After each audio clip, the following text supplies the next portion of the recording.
الحمد لله ونستعينه ونستغفره ونعوذ بالله من شرور انفسنا ومن سيئات اعمالنا من يهد الله فلا مضل له ومن يضلل فلا هادي له ونشهد أن لا إله إلا الله وحده لا شريك له ونشهد أن سيدنا وحبيبنا ومولانا محمدا عبده ورسوله الذي أرسله بالحق بشيرا ونذيرا وداعيا إلى الله بإذنه وسراجا منيرا فقد قال الله تعالى في كلامه المجيد والقرآن الحميد أعوذ بالله من الشيطان الرجيم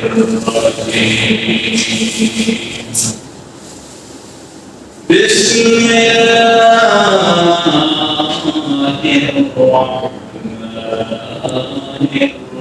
الرحيم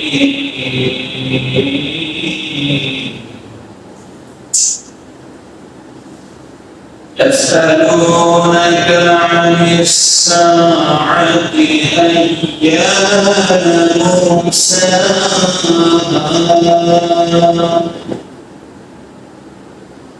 قل إنما علمها عند ربي لا يجليها لوقتها إلا هو ثقلت في السماوات والأرض لا تأتيكم إلا بغتة لا تأتيكم إلا بغتة يسألونك كأنك حكي عنها قل إنما علمها عند الله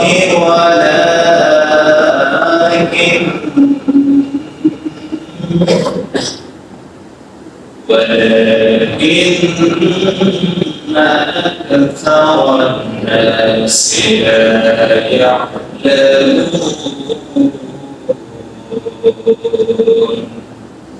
صدق يا ربنا وقال النبي صلى الله عليه وسلم من أحب سنتي فقد أحبني ومن أحبني كان معي في الجنة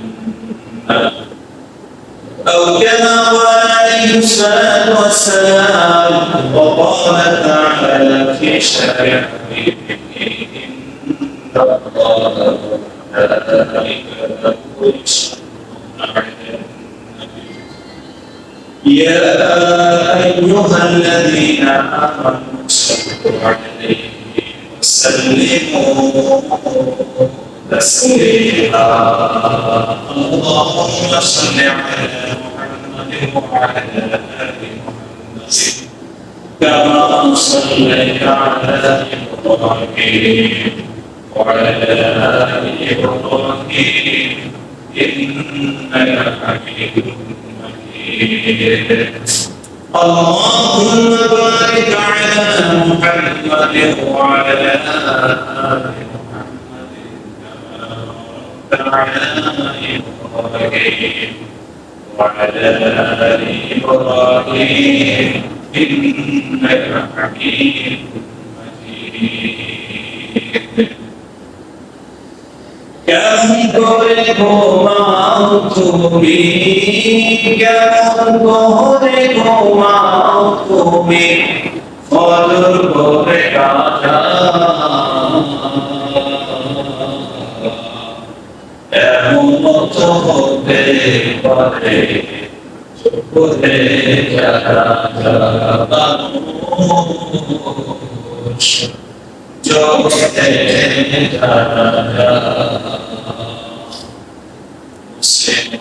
যারা জন্ম নিলে মুসলমানের ঘরে কাফের মুমিন হয় নামাজের উপরে মানুষ নামাজের উপরে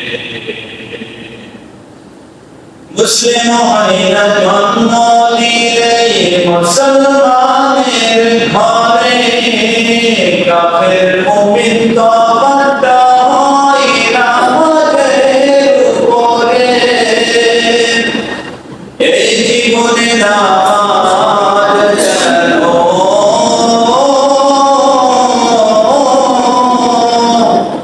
এই জীবনে নামাজ তোমার হয় না যেন কাজা এমন তো হতে পারে চোখে যারা সবাই বলেন এমন তো হতে পারে চোখে যারা কেমন করে ঘুমাও তুমি কেমন করে ঘুমাও তুমি ফজর করে গানা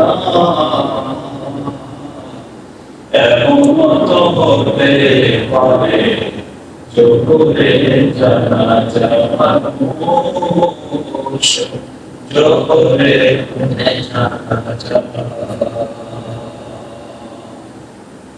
আলহামদুলিল্লাহ যাবতীয় প্রশংসা তোমার একমাত্র মালিক আমাদের স্রষ্টা আমাদের রিজিকদাতা আমাদের আইনদাতা বিধানদাতা আল্লাহ রাব্বুল ইজ্জাত জাল্লা শানুহু দরবারে যে মহান আল্লাহ সুবহানাহু ওয়া তাআলা এই পৃথিবীতে অসংখ্য মাখলুকাতের ভিতরে সর্বশ্রেষ্ঠ মাখলুকাত অর্থাৎ ইনসান হিসেবে মানুষ হিসেবে আমাদের সৃষ্টি করেছেন এবং এই পৃথিবীতে অসংখ্য বন্যাতম সন্তান যখন বিভিন্ন চিকিৎসালয়ে হাসপাতালে মৃত্যুর যন্ত্রণা সফর করছে সেই মুহূর্তে আল্লাহ সুবহানাহু ওয়া তাআলা আমাদেরকে ভালো রেখেছেন সুস্থ রেখেছেন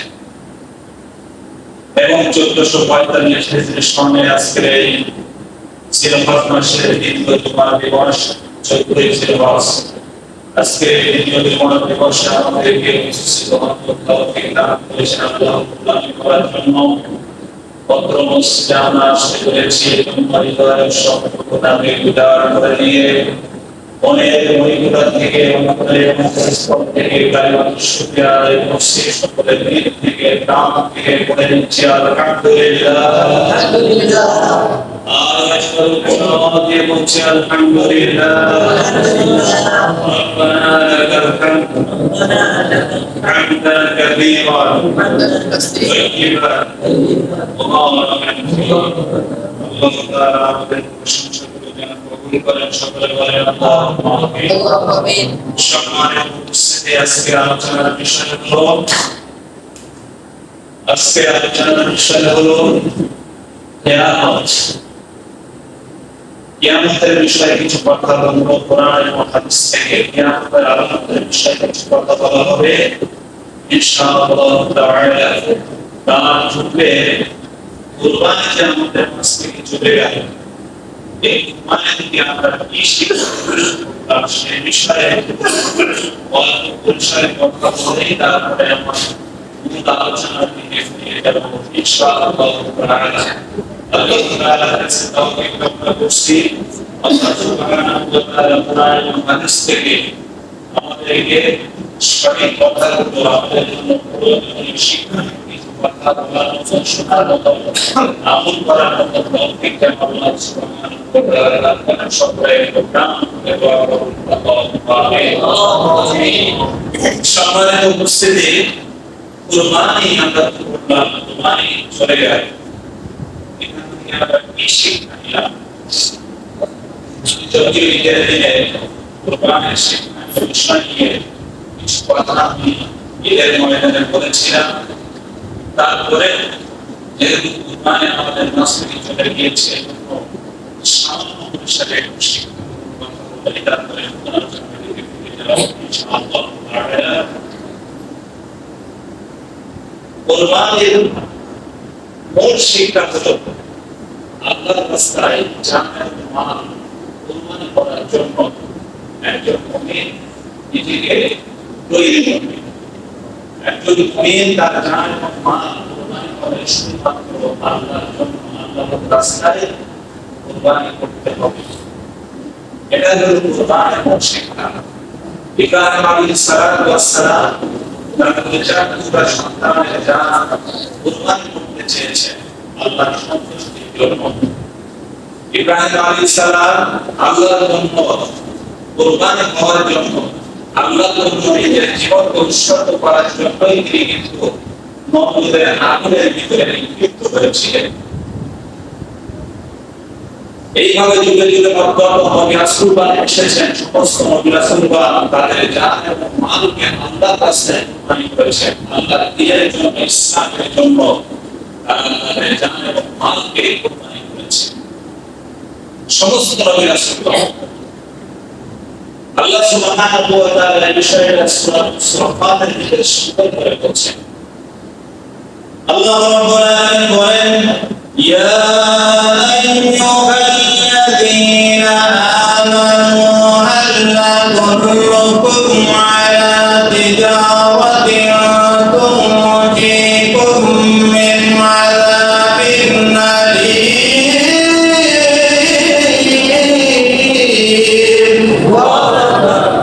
আল্লাহ তাআলা বলেন, ওহে বান্দাগণ, হাল আদুল্লুকুম আলা তিজারাতিন, আমি কি তোমাদের এমন একটা ব্যবসায়ের কথা বলবো না যে ব্যবসাটা করলে পরে তুনজিকুম মিন আযাবিন আলীম, কঠিন আযাব থেকে, জাহান্নামের কঠিন শাস্তি থেকে তোমরা নিজেদেরকে বাঁচিয়ে রাখতে পারবে।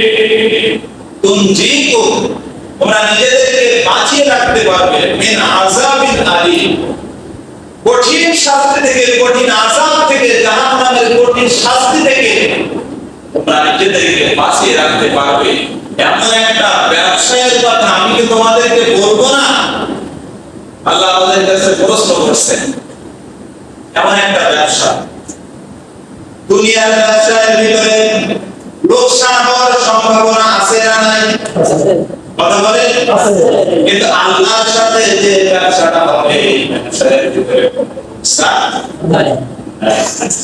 এই ব্যবসার মধ্যে কোনো লোকসান নাই। এমন একটা ব্যবসার কথা আমি তোমাদেরকে বলবো না যে ব্যবসাটা করলে পরে জাহান্নামের কঠিন যন্ত্রণাদায়ক শাস্তি থেকে বেঁচে যেতে পারবে।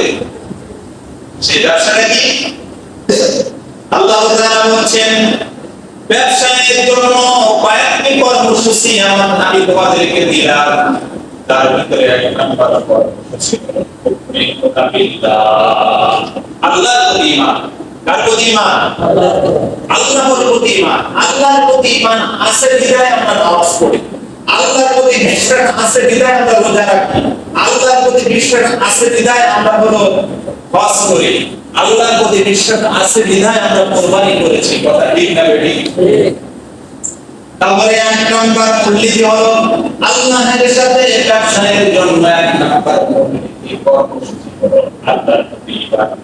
দুই নাম্বার কর্মসূচি হলো রাসূলের প্রতি ঈমান। দুই নাম্বার কর্মসূচি হলো ওয়া রাসূলিহি। আর তিন নাম্বার কর্মসূচি হলো ওয়াতুজাহিদুনা ফি সাবিলিল্লাহি বিআমওয়ালিকুম ওয়া আনফুসিকুম।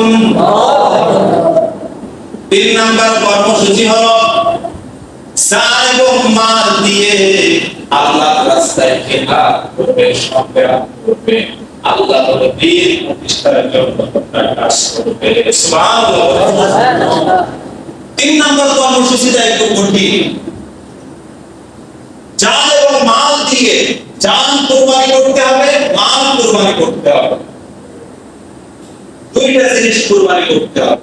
ওয়াতুজাহিদুনা ফি সাবিলিল্লাহি বিআমওয়ালিকুম ওয়া আনফুসিকুম। আল্লাহ বলেন আগে তোমরা মাল কুরবানি করো, তারপরে জান কুরবানি করো। কারণ জান যদি আগে কুরবানি করে ফেলো তাহলে মালটা তো থেকে যায়। এজন্য আল্লাহ তাআলা প্রথম শর্ত দিচ্ছেন আগে মালের কুরবানি করতে হবে, তারপরে জানের কুরবানি করতে হবে। এই বৈশিষ্ট্যগুলো, এই মূলনীতিগুলো যদি আমরা অর্জন করতে পারি, মূলনীতিগুলো যদি আমরা ঠিক রাখতে পারি, তাহলে আল্লাহর সাথে ব্যবসা হবে এবং এই ব্যবসায় আমরা লাভবান হব। সেই লাভটা কি? পরবর্তী আয়াতে আল্লাহ তাআলা সেই বিষয়ে বিস্তারিত বলেছেন। সেই লাভটা হলো তোমাদেরকে আল্লাহ সুবহানাহু ওয়া তাআলা জান্নাত দান করবেন। সুবহানাল্লাহ। কুরবানি শিক্ষা, আল্লাহর রাস্তায় জীবন উৎসর্গ করে, এটা অনেক জীবনের সফলতা। সাহাবায়ে কেরামরা তাদের জান এবং মালকে আল্লাহর রাস্তায় কুরবানি করে তারা আনন্দিত হতেন। আল্লাহর রাস্তায় জীবন উৎসর্গ করতে পেরে তারা নিজেদেরকে ধন্য মনে করতেন। তার একটা বাস্তব ঘটনা আমি আপনাদের সম্মুখে তুলে ধরতে চাচ্ছি। চতুর্থ হিজরি সফর মাসে বনু আমির গোত্রের সরদার আমর বিন তুফাইল যারা এর কাছে ইসলামের দাওয়াত দিচ্ছেন বিশ্বনবী সাল্লাল্লাহু আলাইহি ওয়াসাল্লাম। রাসূল সাল্লাল্লাহু আলাইহি ওয়াসাল্লাম একটা চিঠি দিয়ে একজন সাহাবী যার নাম হচ্ছে হারাম বিন মিলহান, এই হারাম বিন মিলহান রাদিয়াল্লাহু তাআলা আনহুকে একটা চিঠি দিয়ে ওই বনু আমির গোত্রের সর্দারের নিকট পাঠিয়ে দিলেন যে যাও, চলে যাও, বনু আমির গোত্রের সর্দার আমর বিন তুফাইলের নিকট ইসলামের দাওয়াত দাও। হযরত হারাম বিন মিলহান রাদিয়াল্লাহু তাআলা আনহু রাসূলের এই পত্রটা নিয়ে তিনি চলে আসলেন বনু আমির গোত্রের সর্দার আমর বিন তুফাইলের নিকট। আমর বিন তুফাইলের নিকট চরম ইসলাম বিদ্বেষী, সে তো ইসলাম গ্রহণ করলোই না, উপরন্তু রাসূল সাল্লাল্লাহু আলাইহি ওয়াসাল্লামের দূতকে হত্যা করার জন্য ষড়যন্ত্র করলো। আমর বিন তুফাইল বনু আমির গোত্রের সর্দার, তার একজন সৈনিক পাশে দাঁড়ানো ছিল, যার নাম হচ্ছে জাব্বার ইবনে সালামা। কি নাম বললাম? জাব্বার ইবনে সালামা। জাব্বার ইবনে সালামা একে ইশারা করলেন, জাব্বার ইবনে সালামাকে ইশারা করলেন রাসূলের দূতকে হত্যা করার জন্য। সাথে সাথে জাব্বার ইবনে সালামা পিছন দিক থেকে আক্রমণ করলো, একটা বর্শা দিয়ে সজোরে আঘাত করলো রাসূলের দূতের গায়ে। সিনা ভেদ করে বর্শাটি একেবারে বাইর হয়ে গেল, এরপর ওপর হয়ে গেল।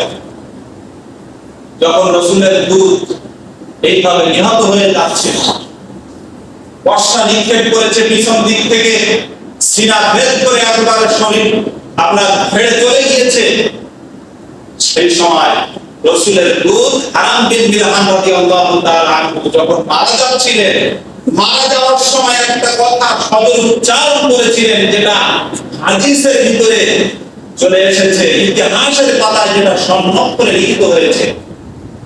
যখন মারা যাচ্ছিলেন রাসূলের এই দূত, মারা যাওয়ার সময় তিনি যে আওয়াজটি করেছিলেন সেই আওয়াজটি হলো আল্লাহু আকবার ফুস্তু রাব্বিল কাবা। সুবহানাল্লাহ। আল্লাহু আকবার ফুস্তু রাব্বিল কাবা।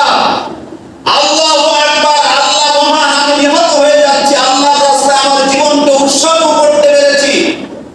আল্লাহু আকবার ফুস্তু রাব্বিল কাবা। কাবা ঘরের রবের কসম করে বলছি, আল্লাহর কসম করে বলছি, আমি সফল হয়ে গিয়েছি। সবাই বলেন সুবহানাল্লাহ। যে আমি আমার জীবনটা আল্লাহর রাস্তায় উৎসর্গ করতে পেরেছি, এতে আমি সফল হয়েছি, এতে আমি ধন্য হয়ে গিয়েছি। সুবহানাল্লাহ। তাহলে যারা প্রকৃত ঈমানদার, যারা প্রকৃত মুমিন তাদের জান এবং মালকে আল্লাহর রাস্তায় কুরবানি করতে গেলে তারা নিজেদেরকে ধন্য মনে করে, নিজেদেরকে সফল মনে করে। সুবহানাল্লাহ বলে। এটাই হলো কুরবানি। আজকে দিনের জন্য, ইসলামের জন্য আমাদেরকে মুজাহিদ হিসেবে কাজ করতে হবে। দিন প্রতিষ্ঠার জন্য ঐক্যবদ্ধভাবে আমাদেরকে কাজ করতে হবে। জান এবং মালকে কুরবানি করতে হবে দিনের জন্য, ইসলামের জন্য। এটাই হলো কুরবানির শিক্ষা। সম্মানিত ভাইরা, আসুন আমরা এবার কিয়ামতের বিষয়ে কিছু কথা বলবো ইনশাআল্লাহ তাআলা। আমি আপনাদের সম্মুখে সূরাতুল আরাফের 187 নম্বর আয়াত তেলাওয়াত করেছি। আয়াতের ভিতরে আল্লাহ সুবহানাহু ওয়া তাআলা বলেছেন, ইয়াসআলুনাকা আনিস সাআতি আইয়ানা মুরসাহা। হে নবী, লোকেরা আপনার কাছে জিজ্ঞাসা করে কিয়ামত কখন সংঘটিত হবে, কিয়ামত কবে হবে।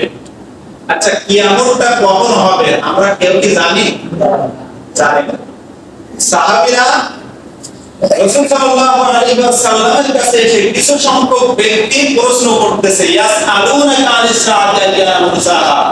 নবী হে, আপনি তো কিয়ামতের কথা বলছেন যে কিয়ামতের ময়দানে ওঠা লাগবে, সেখানে পাপ পুণ্যের হিসাব হবে, তার উপর ভিত্তি করে কেউ জান্নাতে চলে যাবে, কেউ জাহান্নামে যাবে। এই যে কিয়ামতের কথা বলছেন আপনি, ইয়াসআলুনাকা আনিস সাআতি আইয়ানা মুরসাহা, সেই কিয়ামতটা কবে হবে? সেই কিয়ামতটা কত বছর পরে হবে, কতদিন পরে হবে? এটা প্রশ্ন করছে কিছু সংখ্যক মানুষ এসে। রাসূল সাল্লাল্লাহু আলাইহি ওয়াসাল্লাম তিনিও জানেন না যে কিয়ামত কখন হবে। তার কারণ কিয়ামত কখন হবে এই জ্ঞানটা শুধুমাত্র কে রাখেন?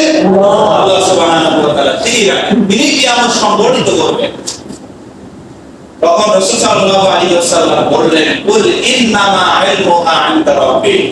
কিয়ামত কখন হবে এটা শুধুমাত্র আমার রবের কাছেই আছে, এই জ্ঞানটা আর কারোর কাছে নাই। সুবহানাল্লাহ। লা ইজাল্লিহা লিওয়াক্তিহা ইল্লা হু। নির্দিষ্ট সময়ে কিয়ামত প্রকাশিত হয়ে যাবে। সাকুলাত ফিস সামাওয়াতি ওয়াল আরদ। আসমান এবং জমিনে কিয়ামত যখন সংঘটিত হবে একটা ভয়ঙ্কর ঘটনা ঘটে যাবে। সাকুলাত ফিস সামাওয়াতি ওয়াল আরদ, আসমান এবং জমিন ভারী হয়ে যাবে, বিশাল একটা ঘটনা ঘটে যাবে। অত্যন্ত ভয়ঙ্কর অবস্থা সৃষ্টি হয়ে যাবে যখন কিয়ামত সংঘটিত হবে। লা তা'তিকুম ইল্লা বাগতা। কিয়ামত আসবে আকস্মিকভাবে, হঠাৎ চলে আসবে। হঠাৎ চলে আসবে, মানুষ বুঝতেই পারবে না। হঠাৎ আকস্মিকভাবে কিয়ামত চলে আসবে। ইয়াসআলুনাকা কাআন্নাকা হাফিযুন আনহা কুল ইন্নামা ইলমুহা ইনদাল্লাহি ওয়ালাকিন্না আকসারান নাস লা ইয়ালামুন। নবী আপনি বলুন, কুল ইন্নামা ইলমুহা ইনদাল্লাহ। কিয়ামত কখন হবে এই বিষয়ের জ্ঞান শুধুমাত্র আল্লাহর কাছেই রয়েছে। ওয়ালাকিন্না আকসারান নাস লা ইয়ালামুন। কিন্তু অধিকাংশ মানুষ এই বিষয়টা জানে না, এই বিষয়টা জানার কথাও নয়। তার কারণ কিয়ামতের ব্যাপারে শুধুমাত্র একমাত্র যিনি জানেন তিনি হচ্ছেন আল্লাহ। তিনি কে? তিনি হচ্ছেন আল্লাহ সুবহানাহু ওয়া তাআলা। সম্মানিত ভাইরা, কিয়ামত কখন হবে এটা কেউ জানে না। এখান থেকে 100 বছর পরে হবে, না 50 বছর পরে হবে, না 5 বছর পরে হবে, না 10 বছর পরে হবে, না 1000 বছর, না 2000 বছর, না 5000 বছর। কত বছর পরে কিয়ামত সংঘটিত হবে এটা কেউ জানে না। কিন্তু রাসূল সাল্লাল্লাহু আলাইহি ওয়াসাল্লাম কিয়ামত হওয়ার পূর্বে, কিয়ামত হওয়ার আগ মুহূর্তে কিছু আলামত সংঘটিত হবে, কিছু নিদর্শন দেখা যাবে। সেই বিষয়টা রাসূল সাল্লাল্লাহু আলাইহি ওয়াসাল্লাম উম্মতদের জন্য, আমাদের জন্য পরিষ্কার করে গিয়েছেন। সুবহানাল্লাহ। কিয়ামতের আলামত, এই আলামতগুলো যখন সংঘটিত হবে তখন বুঝবে কিয়ামত খুব বেশি দিন বাকি নাই, কিয়ামত কাছাকাছি চলে এসেছে, আর খুব বেশি সময় বাকি নাই। যখন এই আলামতগুলো প্রকাশিত হবে, সেই আলামতের বিষয়ে কিছু কথা আমি আপনাদের সম্মুখে বলতে যাচ্ছি। রাসূল সাল্লাল্লাহু আলাইহি ওয়াসাল্লাম একদিন দীর্ঘ আলোচনা করলেন কিয়ামতের ব্যাপারে। সহিহ মুসলিমের ৭০০৩ নাম্বার হাদিস। কত নাম্বার? ৭০০৩ নাম্বার হাদিস। এই হাদিসের বর্ণনাকারী সাহাবী আমর ইবনে আত্তাব রাদিয়াল্লাহু তাআলা। আমর ইবনে আত্তাব রাদিয়াল্লাহু তাআলা আনহু বলেন, একদিন রাসূল সাল্লাল্লাহু আলাইহি ওয়াসাল্লাম আমাদেরকে নিয়ে, অর্থাৎ সমস্ত সাহাবীদেরকে নিয়ে ফজরের নামাজ আদায় করলেন। কোন নামাজ আদায় করলেন? ফজরের নামাজ আদায় করলেন। ফজরের নামাজ আদায়ের পরে কিয়ামতের আলামতের ব্যাপারে, কিয়ামতের নিদর্শনের ব্যাপারে রাসূল সাল্লাল্লাহু আলাইহি ওয়াসাল্লাম আমাদের মাঝে দীর্ঘ আলোচনা করলেন। এত দীর্ঘ আলোচনা করলেন, ফজরের নামাজ থেকে শুরু করে যোহরের আগ পর্যন্ত কিয়ামতের আলোচনা করলেন, কিয়ামতের আলামতের ব্যাপারে আলোচনা করলেন।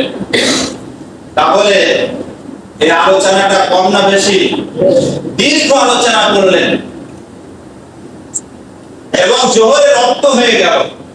সাহাবী বলতেছে যে যোহরের রক্ত হয়ে গেল। যোহরের রক্ত যখন হয়ে গেল, তখন রাসূল সাল্লাল্লাহু আলাইহি ওয়াসাল্লাম আমাদেরকে নিয়ে যোহরের নামাজ আদায় করলেন। যোহরের নামাজ আদায় করার পরে আবার তিনি কিয়ামতের আলামতের ব্যাপারে আলোচনা শুরু করলেন। আলোচনা করতে করতে আসরের রক্ত হয়ে গেল, কিন্তু কিয়ামতের আলামতের আলোচনা শেষ হলো না। আসরের রক্ত যখন হয়ে গেল, আমাদেরকে নিয়ে আসরের নামাজ আদায় করলেন। আসরের নামাজ আদায়ের পরে তিনি আবার বয়ান শুরু করে দিলেন কিয়ামতের আলামতের ব্যাপারে। সুবহানাল্লাহ বলে। রাসূল সাল্লাল্লাহু আলাইহি ওয়াসাল্লাম এইভাবে সূর্যাস্ত পর্যন্ত, অর্থাৎ ফজর থেকে শুরু করে সূর্যাস্ত পর্যন্ত কিয়ামতের আলামতের ব্যাপারে, কিয়ামতের নিদর্শনের ব্যাপারে আমাদের সামনে দীর্ঘ আলোচনা করলেন। সুবহানাল্লাহ বলে। তাহলে কিয়ামতের আলামত, এর আলোচনা অত্যন্ত দীর্ঘ আলোচনা।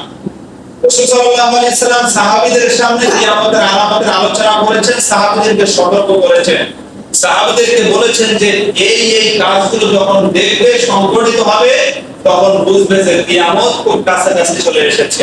আমি আপনাদের সম্মুখে সুনানে তিরমিজি 2211 নম্বর হাদিস, যে হাদিসের ভিতরে 13টি আলামতের কথা বর্ণিত হয়েছে। কয়টি আলামত? 13টি আলামতের কথা বর্ণিত হয়েছে। এখান থেকে কিছু কথা বলে তারপরে আজকের এই জুমার আলোচনা শেষ করব ইনশাআল্লাহ তাআলা। তিরমিজি শরীফের 2211 নম্বর হাদিস। হাদিসের বর্ণনাকারী সাহাবী সর্বাধিক হাদিস বর্ণনা করেছেন হযরত আবু হুরায়রা রাদিয়াল্লাহু তাআলা। হযরত আবু হুরায়রা রাদিয়াল্লাহু তাআলা থেকে বর্ণিত এই হাদিসের ভিতরে 13টি আলামতের কথা এসেছে। এক নাম্বার আলামত হলো রাসূল সাল্লাল্লাহু আলাইহি ওয়াসাল্লাম বলেছেন, ইদাতু বিজাল ফাইতু ওয়ালা, ইদাতু বিজাল ফাইতু দু ওয়ালা, অর্থাৎ যখন গনিমতের মালকে যখন নিজের মালের মতো মনে করা হবে, গনিমতের মালকে নিজের মালের মতো মনে করা হবে। ওয়াজ যাকাতু মাগরামান ওয়াল আমানাতু মাগনামান, আমানতকে যখন গনিমতের মালের মতো মনে করা হবে। ওয়াজ যাকাতু মাগরামান, যখন যাকাতকে জরিমানা মনে করা হবে। এরপর হচ্ছে ওয়া তুআল্লিমু লিগাইরিদ দ্বীন, দ্বীনের উদ্দেশ্য ছাড়া জ্ঞান হাসিল করা হবে। এরপর হচ্ছে ওয়া আতা'আর রাজুলু ইমরাতুহু, যখন স্ত্রীর আনুগত্য করবে সন্তানেরা এবং মায়ের অবাধ্য হয়ে যাবে। ওয়া আদনা সাদিকাহু ওয়া আকসা আবাহু, বন্ধুকে আপন করে নিবে আর পিতাকে পর করে নিবে। ওয়া যাহারাতিল আসওয়াতু ফিল মাসাজিদি, মসজিদের ভিতরে মানুষ হইচই শুরু করবে, মসজিদের আদব রক্ষা করবে না। ওয়াসাদাল কবিলাতা ফাসিকুহুম, ধর্মহীন লোকেরা যখন গোত্রপতি হয়ে যাবে। ওয়াকানা সুঈদুল কওমি আরসালাহুম, নিচু শ্রেণীর লোকেরা যখন জাতির নেতৃত্বের আসনে আসীন হবে। ওয়া উকরিমার রাজুলু মুকাফাতা শাররিহি, অনিষ্টের ভয়ে মানুষ মানুষকে ইজ্জত করবে, অর্থাৎ মানুষ ইজ্জত করবে অনিষ্টের ভয়ে। মানুষকে সম্মান করবে তার ভয়ে, তার থেকে বাঁচার জন্য মানুষ সম্মান করবে, মানুষ মানুষকে সম্মান করবে। এরপর ওয়াজাহারাতিল কায়নাত ওয়াল মাআসিফু, গায়িকা, নারী এবং বাদ্যযন্ত্রের আধিক্যতা লাভ করবে।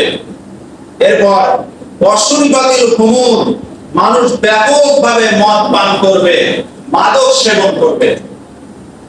ওয়ালানা আখিরু হাযিহিল উম্মাতি আওয়ালাহা, পরবর্তী লোকেরা পূর্ববর্তী লোকদের উপরে লানত করবে, অভিসম্পাত করবে। এই যে 13টি বিষয় আমি আপনাদের সম্মুখে বললাম, প্রত্যেকটি বিষয় সমাজের ভিতরে বর্তমানে বিদ্যমান কিনা বলেন? প্রত্যেকটা বিষয় কিন্তু বিদ্যমান। আসুন এবার একটু ব্যাখ্যার ভিতরে প্রবেশ করি। রাসূল সাল্লাল্লাহু আলাইহি ওয়াসাল্লাম প্রথমে বলেন ইজাতু বিজাল ফাইকু দুওয়ালান, যখন মানুষ গনিমতের মালকে নিজের মাল মনে করবে। গনিমতের মাল মানে হলো রাষ্ট্রীয় সম্পদ। রাষ্ট্রীয় সম্পদকে মানুষ নিজের মালের মতো মনে করবে। নিজের মাল যেমন মানুষ খরচ করে, নিজের মাল যেমন মানুষ ব্যবহার করে ইচ্ছা মতো, রাষ্ট্রীয় মালকে নিজের মালের মতো মানুষ ব্যবহার করবে।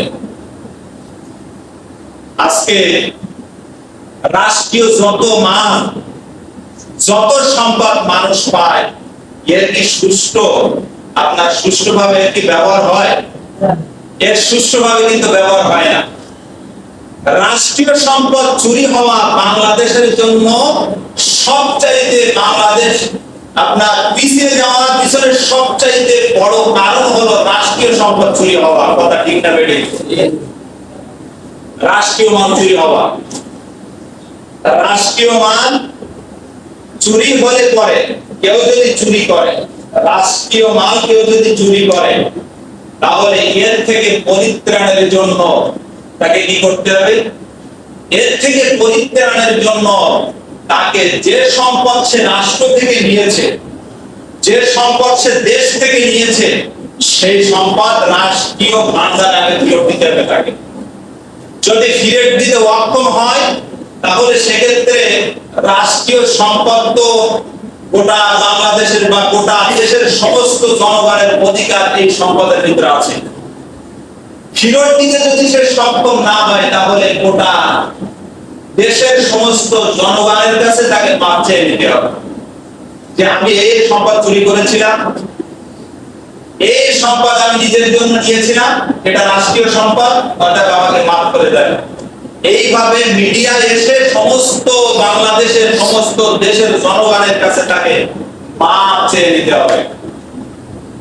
এর থেকে দায়মুক্ত হওয়ার জন্য, পরিত্রাণ পাওয়ার জন্য উপায় 2 নাম্বার হলো তাকে তওবা করতে হবে আল্লাহর কাছে। কার কাছে তওবা করতে হবে? আল্লাহ তাআলার কাছে তাকে তওবা করতে হবে। আপনি যদি একটা মানুষের সম্পদ চুরি করেন, তাহলে একজন মানুষের হক যদি আপনি নষ্ট করেন, তাহলে সেক্ষেত্রে কি করতে হবে? তার হক ফিরিয়ে দিতে হবে এবং আল্লাহর কাছে তওবা করতে হবে। হক ফিরিয়ে দিতে যদি সক্ষম না হন, তাহলে তার কাছ থেকে মাপ চেয়ে নিতে হবে। কিন্তু কেউ যদি রাষ্ট্রীয় সম্পদ চুরি করে, তাহলে রাষ্ট্রের কোষাগারে তার সম্পদ ফিরিয়ে দিতে হবে, অথবা গোটা রাষ্ট্রের সমস্ত জনগণের কাছে তাকে মাপ চেয়ে নিতে হবে, তাহলে মাপ হবে।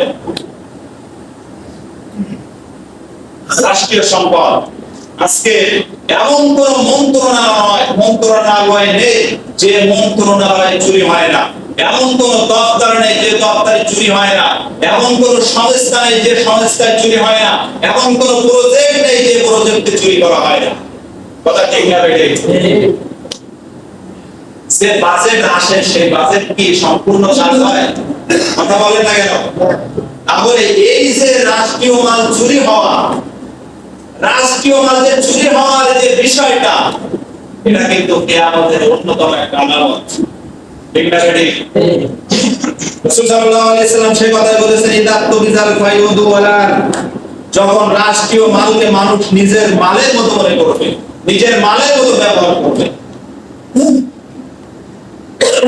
2 নাম্বার হলো ওয়াল আমানাতু মাগনামান, আমানতের মালকে গনিমতের মাল মনে করবে, অর্থাৎ আমানতকে খেয়ানত করবে। আমানতের খেয়ানত আজকে আমাদের সমাজের ভিতরে, আমাদের রাষ্ট্রের ভিতরে, আমাদের দেশের ভিতরে আছে না নাই? আমানতের খেয়ানত করা যাবে না। রাসূল সাল্লাল্লাহু আলাইহি ওয়াসাল্লাম বলেছেন মুনাফিকের আলামত হচ্ছে তিনটি, কথা বললে মিথ্যা কথা বলে, ওয়াদা করলে খেলাফ করে, আর আমানতের খেয়ানত করে। ওয়াইদা ফাসামা ফাসারা, অন্য হাদিসের ভিতরে এসেছে রাসূল সাল্লাল্লাহু আলাইহি ওয়াসাল্লাম বলেছেন যে যখন কথা বলে, যখন কারোর সাথে কথাবার্তা বলে, তখন সে গালিগালাজ করে, অর্থাৎ মুখে কিছু বাঁধে না। গালিগালাজ করা এটা কিন্তু মুনাফিকের স্বভাব। তো আমানতের খেয়ানত করবে। আজকে দেখেন আমানতের খেয়ানত প্রত্যেকটা জায়গায় হচ্ছে, শুধুমাত্র সমাজে বা রাষ্ট্রের দৌড়দৌড়ি, আমাদের নিজেদের ভিতরেও আমানতের খেয়ানত করে। একটা সম্পদ রাখলে পরে সেই জিনিসটা ব্যবহার করতে হলে যার সম্পদ তার কাছে অনুমতি নিয়ে তারপরে ব্যবহার করতে হবে, তাহলে ব্যবহার করা যাবে না। এইভাবে কত আমানতের খেয়ানত করা হচ্ছে। এই আমানতের খেয়ানত এটা হলো কিয়ামতের অন্যতম আলামত। রাসূল সাল্লাল্লাহু আলাইহি ওয়াসাল্লাম বলেছেন যাকাতু মাগরামান, যাকাতকে মানুষ জরিমানা মনে করবে। যাকাতকে কি মনে করবে? জরিমানা মনে করবে। মানুষ হিসাব করবে, হিসাব করে দেখবে যে এতগুলো টাকা, এটা তো মনে হয় জরিমানার মতো হয়ে যাচ্ছে। একটা মানুষের 1 লক্ষ টাকা আছে, তার যাকাত দিতে হবে 2,500 টাকা, কিন্তু যার 1 কোটি টাকা আছে তার যাকাত দিতে হবে কত টাকা? 2.5 লক্ষ টাকা। এখন 2.5 লক্ষ টাকা বিশাল টাকা, নিঃসন্দেহে এটা একটা জরিমানা। আমাদের দেশে যাকাত মানুষকে সুষ্ঠুভাবে আদায় করে? আরে কথা বলেন না কেন আপনারা? আমরাও আমাদের সম্পদটাকে হিসাব করে দেখি না।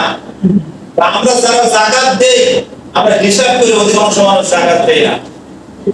এই যাকাত আদায় করতে হবে। যাকাত আদায় করা ফরজ, নামাজের মতই ফরজ করা হয়েছে। ব্যাংকে আপনার 5 লক্ষ টাকা আছে, আপনি হিসাব করে দেখবেন যে কত টাকা যাকাত দিতে হয়। আপনি হিসাব করে পাই টু পাই যাকাত দিয়ে দিবেন। যাকাত যদি আদায় করা না হয়, রাসূল সাল্লাল্লাহু আলাইহি ওয়াসাল্লাম বলেছেন যে যে সম্প্রদায়, যে জাতি যাকাত আদায় করে না, আল্লাহর রহমতের বৃষ্টি তাদের উপর থেকে বন্ধ হয়ে যায়। নাউজুবিল্লাহ বলেন। আজকে রহমতের বৃষ্টি আমরা পাচ্ছি না, যদিও গতকালকে বৃষ্টি হয়েছে আলহামদুলিল্লাহ। এই বৃষ্টিগুলো কেন আসে জানেন? মানুষ অবাধ্য হয়ে যায়, মানুষ নাফরমানি করে, মানুষ দিন থেকে বিমুখ হয়ে যায়, মানুষ যাকাত আদায় করে না, তারপরেও বৃষ্টি নাযিল করেন আল্লাহ তাআলার দয়া আছে এর জন্য। এবং অসংখ্য প্রাণী আছে, গৃহপালিত প্রাণী আছে, গরু ছাগল আছে, আরো অসংখ্য সৃষ্টি আছে, তারা সব সময় আল্লাহর তাসবিহ তাহলিল করে, আল্লাহর ইবাদত বন্দি করে, তাদের ওসিলায় কিন্তু আমরা এই বৃষ্টি পাই। সুবহানাল্লাহ। আল্লাহ যদি দয়া না করতেন তাহলে বৃষ্টিও আমরা চোখে দেখতে পারতাম না। আল্লাহর দয়া আছে, এজন্য আমরা বৃষ্টি পাচ্ছি। তো যাকাত মাগরামা, যাকাতকে জরিমানা মনে করবে মানুষ। এটা হলো কিয়ামতের অন্যতম আরেকটা আলামত।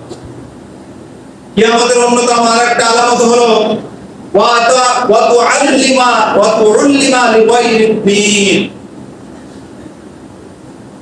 মানুষ পার্থিব জ্ঞান অর্জনের জন্য মানুষ বেশি ছুটে পড়বে, কিন্তু দ্বীনি জ্ঞান, ইসলামী জ্ঞান, কোরআন হাদিসের জ্ঞান অর্জনের প্রতি মানুষের আকর্ষণ কমে যাবে। আজকে সমাজের ভিতরে আছে না নাই? কথা বলেন। আমাদের সন্তানদেরকে আমরা পার্থিব জ্ঞান অর্জনের জন্য তাকে বড় প্রতিষ্ঠিত হতে হবে, তাকে চাকরিজীবী হতে হবে, এজন্য কত কিছু পরিশ্রম করে যাচ্ছে আমাদের সন্তানদেরকে পার্থিব জ্ঞান শিক্ষা দেওয়ার জন্য। কতটা মেহনত করতেছে আমাদের সন্তানের জন্য, কিন্তু সে দ্বীনি জ্ঞান অর্জন করছে কিনা, বা কোরআন হাদিস শিখছে কিনা, কোরআনটা সহি করে পড়তে পারে কিনা, এজন্য আমাদের মেহনত কম। কত বলে ঠিক না বেঠিক? আমাদের মেহনত এক প্রকার নাই। স্কুলে না গেলে পরে, প্রাইভেটে না গেলে পরে আমরা মারধর করি আমাদের সন্তানদেরকে, কিন্তু আমার সন্তান কোরআন পড়তে পারে না, মাদ্রাসায় যায় না, বা তাকে কোরআন শিক্ষা দিতে হবে, এটা আমার জন্য ফরজ দায়িত্ব।